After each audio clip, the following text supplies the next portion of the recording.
doesn't start with a melody? I'm sure everyone works different, but how do the two of you work? We always say writing songs is easy, but having a good idea is hard. And that is... Yeah, it's always different. Sometimes you have, nowadays there's these things called track guys, and they make the track and it sounds really hip, and you come in with an idea and write. But most of the time we write with just acoustic guitars and piano. I think it was Lionel Richie that said if you can play a song on the piano or an acoustic guitar and it's still a great song, then it's a great song. You don't need all the production. But it just starts with different things. It's never the same. We never hardly start at the same time. The process is never the same.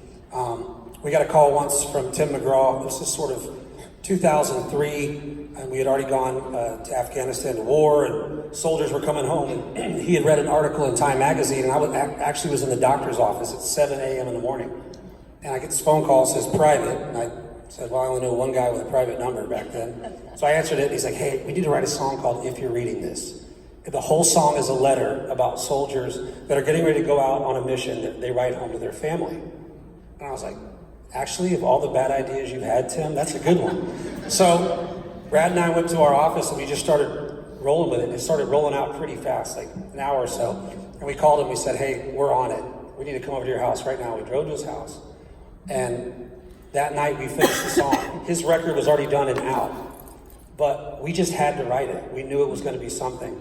And we were standing there in his living room, jumping up and down and hugging, because we were like, this is awesome. We weren't thinking this is going to be a hit, this is going to make us money, this is going to sell tickets on the tour. We just knew that we had written something that was meaningful to people. And so every day's different. And then sometimes we write songs like Red Solo Cup that mean nothing to anyone but my wife. And that means, yeah, the inspiration being said, we show up every day. You know, I mean, we have a schedule and a calendar, and you show up a lot. There's many more days where everything falls on the floor and no one ever hears it than there are. So you got to be willing to get kicked in the tail a lot.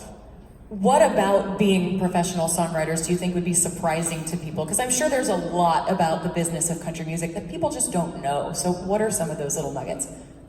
How many really good, or what we think is really good songs no one ever hears?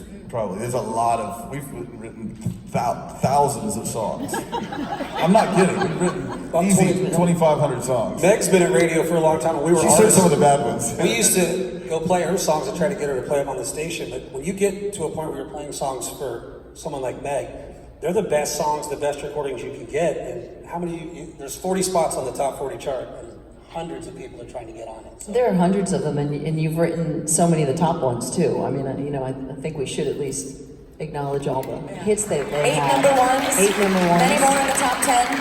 And the new Jason Aldean that just came out this week. These guys are writers on, so kind of a big deal.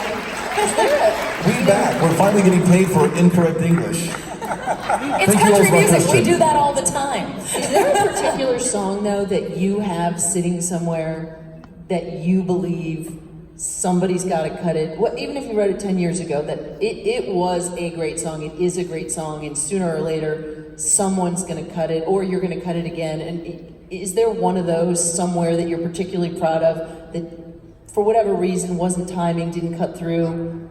There's a pile of them. Kind of. We're not cutting anything, by the way. We like our jobs now, but I don't know. We wrote a song a long time ago with Don Schlitz. He's the guy that wrote The Gambler and a bunch of other songs. It was called Blank Sheet of Paper, and Tim McGraw recorded it. But I always thought that song would be a massive hit for somebody. So I've always thought that song has just sort of been sitting there. But now no one uses paper, so it's over. Yes. Now it's